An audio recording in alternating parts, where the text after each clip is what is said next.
Hey, if it feels like Chris Johnson's been on the Fishing Guide podcast like all the time, or at least last week or something, he's back on. But that's not his fault. It's my fault. And it is kind of his fault because he turned around, won a tournament. And I mean, now you're in the national qualifying event for Bassmasters. And it's like, you got to come back in, talk to us about catching fish, and talk to us about what that qualifying means, because and explain to them how close you were before when you fished. Was that 2 years ago? It would have been in 22, I think. 22. Yeah. So it's been 3 years. It'd be 3 years ago now that I was at the National Championship in Monroe, Louisiana, and the top three went to the Bassmasters Classic. I came in fourth. So I rode that whole tournament sitting in fourth place, start to finish, just never inched up to that third spot. But close to the Bassmaster Classic. Yes. I don't know. I was going to look up to see how many people have actually fished in the Bassmaster Classic, because there's only so many people that have ever fished in there, and you're fishing against your opportunity right now is you're fishing against thousands of anglers to qualify. Yes, through what's called the Bass Nation. So through the Bass Nation, there's all your clubs and your local groups that go to a state championship and then go from a state championship to a qualifying event and then on to the national championship and then on possibly to the Bassmasters Classic.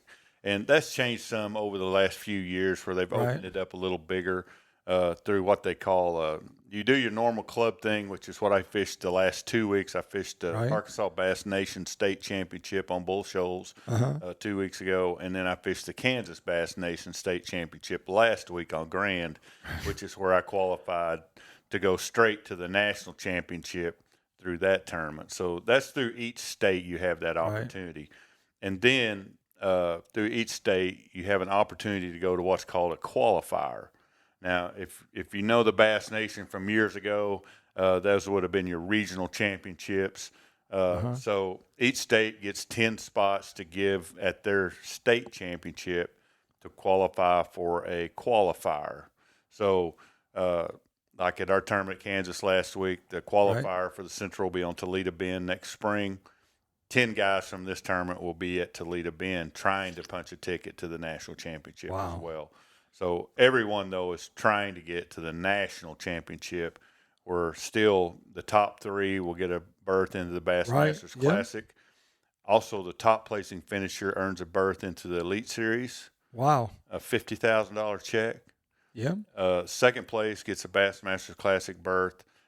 Entry fees paid into the Opens if they want to fish those. And third place gets that as well, and a paycheck.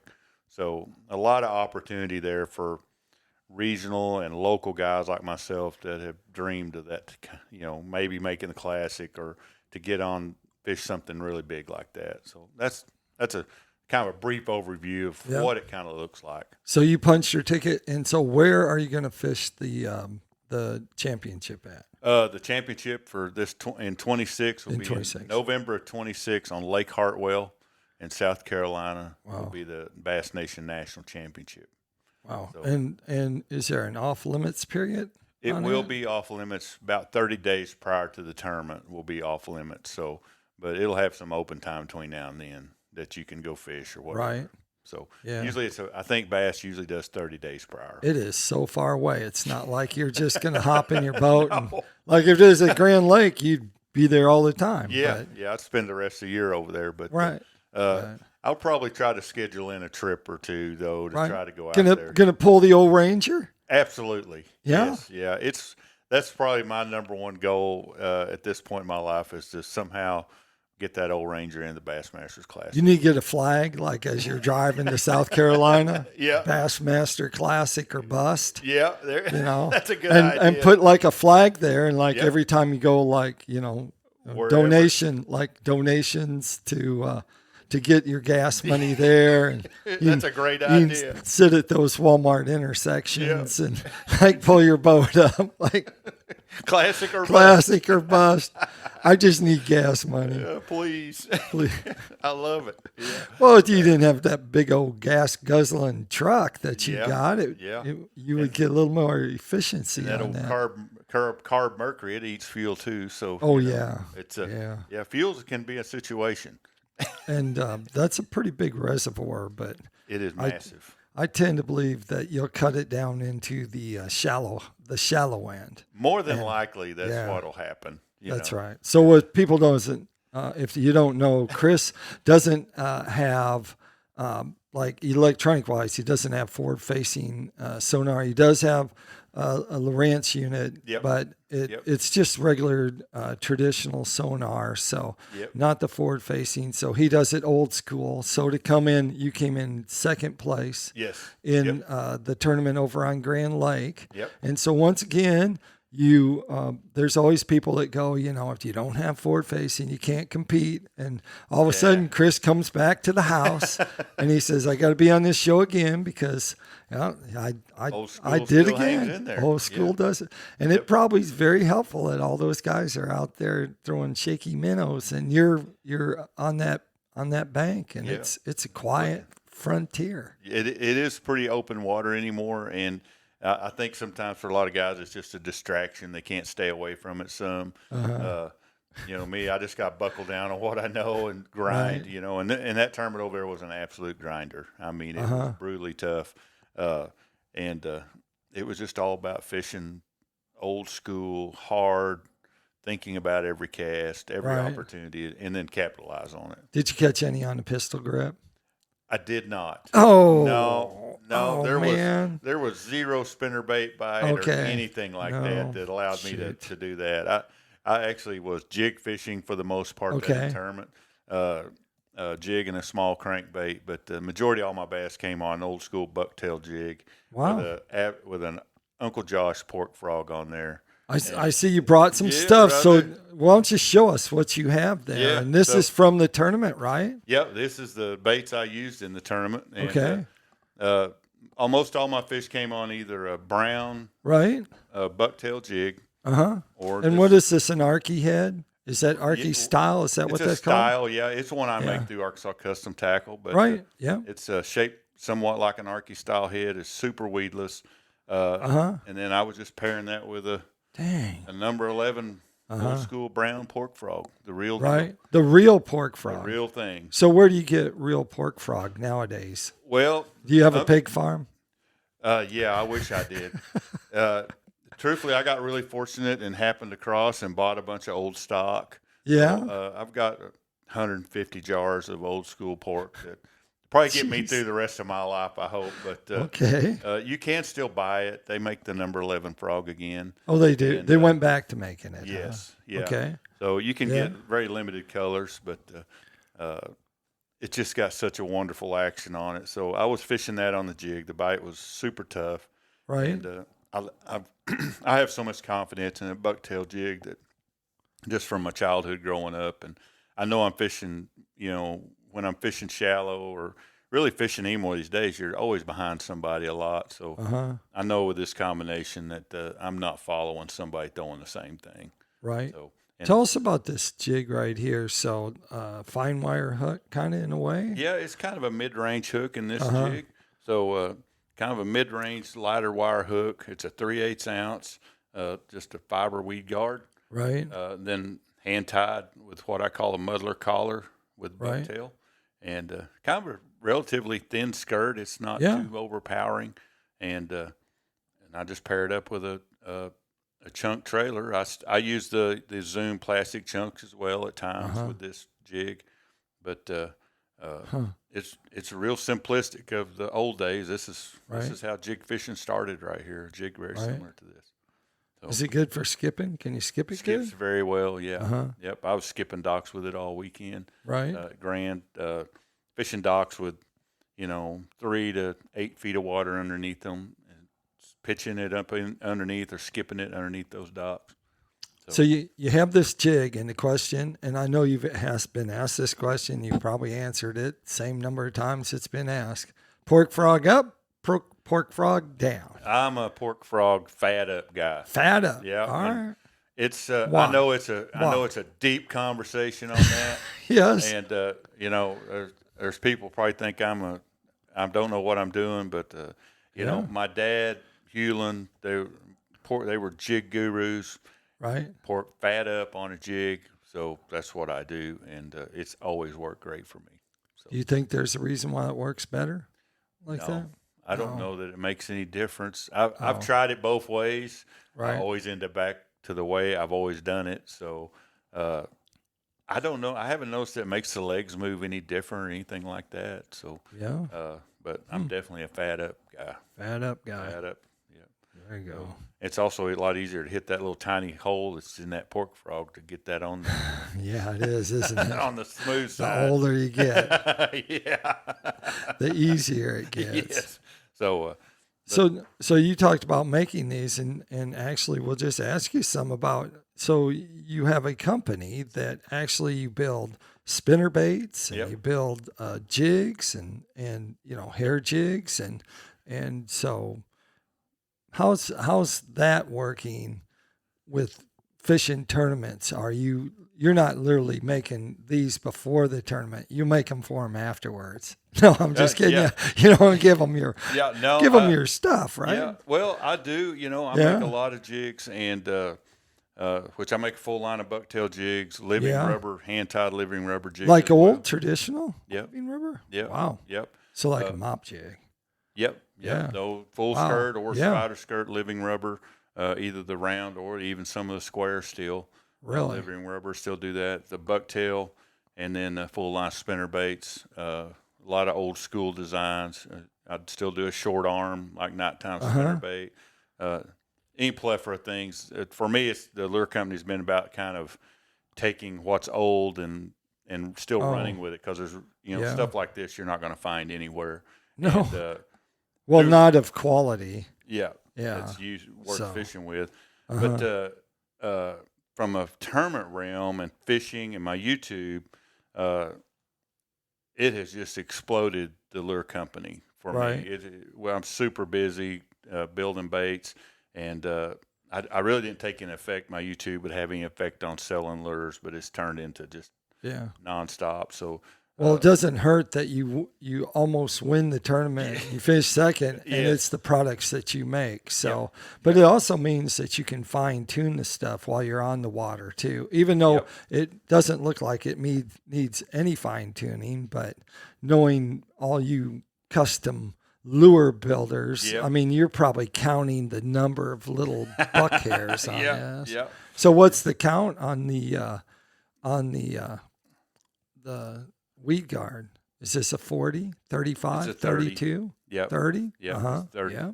So 30. I don't want ones too stiff. Right. And then And that's what makes a good jig? yes. That's what makes a well, good you jig. need a balance. It depends.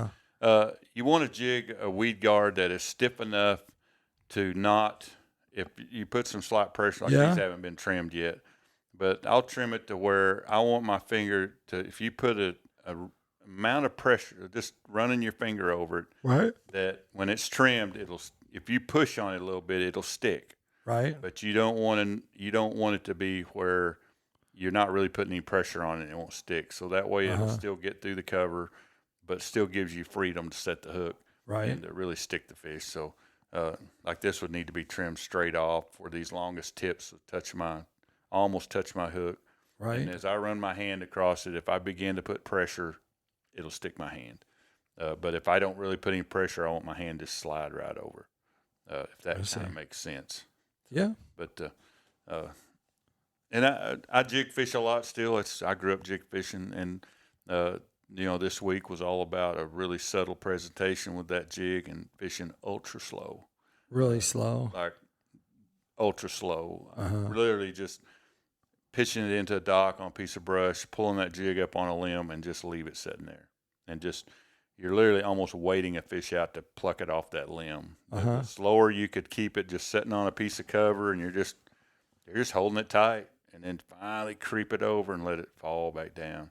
Right. Maybe creep it back up and just wait. And all of a sudden, just pick it up. But if you were doing the normal hop, hop, hop, Right. You are not going to get bit. You would not get bit. So I think it's a pressure thing this time of year, and Grand Lake gets a lot of pressure. it does. So gets they have a heat. lot of the classics, the Yeah. local classics are happening there. Yeah, major tournaments all the time. The Toyota Championship a week ago, and Yeah. so and that's where some of this old school stuff for me plays out. Just I know I'm fishing something these fish haven't seen. Right. So, but that's what I was using. That and this I was also backing that up. Part of the day Okay. was just a Got sharp hooks. yeah Gamakatsu round bends, the best hook ever made. But just an old school Rebel Humpy crankbait from probably early '80s, Wow. late '70s. That was what I was backing it up with, and I was catching a number of bass on these two plugs during the tournament. Is that a humpy too? Yeah, these are. But it's orange, right? Yeah, well, it was a crawdad brown with orange Uh band. huh. But just old baits, they've got Wow. they're really great hunting action on these baits. And again, it's just a bait I know nobody. I'm not following somebody down the bank throwing one of these. No, you're not. So Pretty sure of that. it's so they're that jig and that bait Right. is what I fished the entire tournament with. So, but cool. Old And stuff. so the tournament you just fished in, you had a partner, like a co-angler, right? Yes, So yes. they still have co-anglers in that. Yes, And yes. so you got to fish with two different people? I got Right. yes. Three? So just like a lot of the tournaments now, the co-angler participation's way down on a lot of tournaments, even the big tournaments anymore. So 2 of the days I had a co-angler. 1 day I fished by myself. So based on the number of coves they got, Right. they'll shift it around to where maybe guys that didn't have one the day before will have one the next day. Right. Even in the opens and stuff like that, I've been fishing before they went to no coves. It would be like that. Just they'd get everybody one, and then the next day anybody didn't have one would get. So Right. they'd kind of try to balance it out, and that's the way it was over there. Right. So Is that from the same state?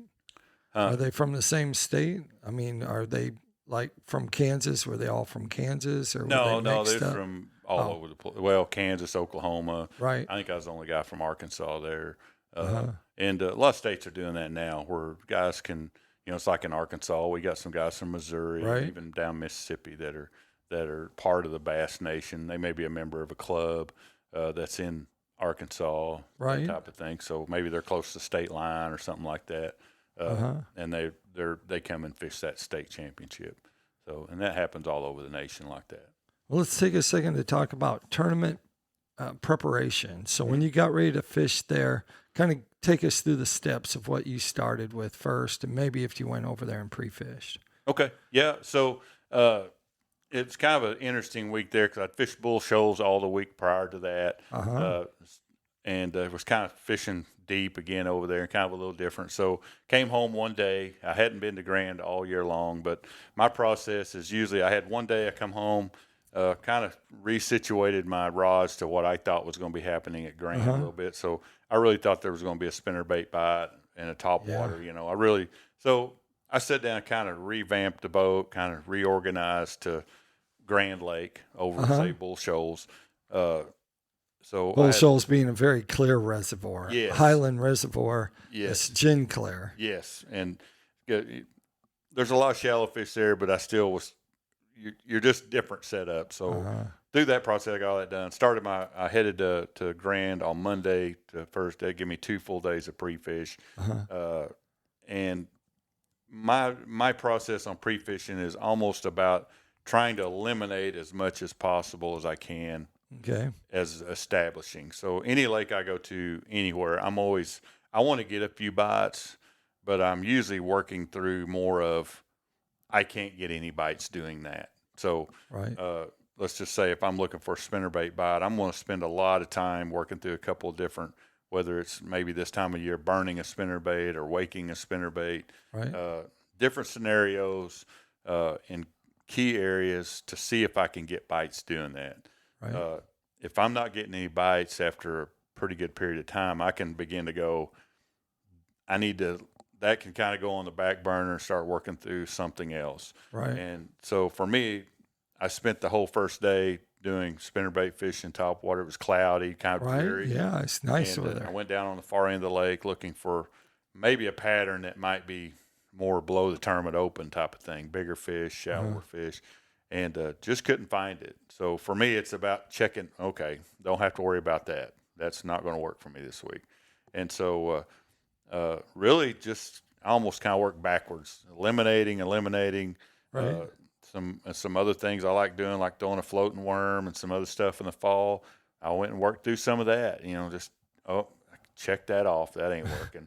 To Right. finally find myself into the fish that I found here, which have historically been good for me my entire life over there in that Right. Wolf Creek area. And there's released fish everywhere around there, but that Uh-huh. sailboat bridge, Wolf Creek, Yep. and finally in the last day, I was like, well, let's go down there and see if we can just get a few bites, then figure out what we're going to do. Pulled up down into that area with a jig, began to catch a few very quickly, started catching a few on the crankbait. At that point, I was like, okay, I know that's good. I spent the rest of that day running around throwing spinnerbait and some other stuff where the water's more Right. colored. Never got a bite. Wow. So caught very few fish.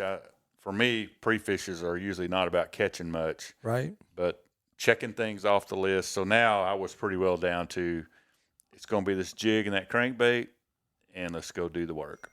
And that's just what I did the whole tournament. But that's how I pre-fish about everywhere. Oh, okay. So That's great information. yeah, So I go a little different. Most guys are going out trying to nail down, how the honey hole. they win the Yeah. pre-fish. Uh-huh. I'm Have doing you ever my- won any money in the pre-fishing tournament? Not once. Not Ever. once. Ever. But boy, it has burned me so bad. We've all been there, you Yeah. think you got it. And so I'm also looking for that one bite that is, hey, I think this is just starting to happen. Right. And sure enough, in multiple day events, if you kind of get that one bite, so many on tournaments that I've done really well in multiple days, it was that one bite that was kind of like, oh, this is starting to happen a little bit. Right. And then it's beginning to unfold as the tournament happens.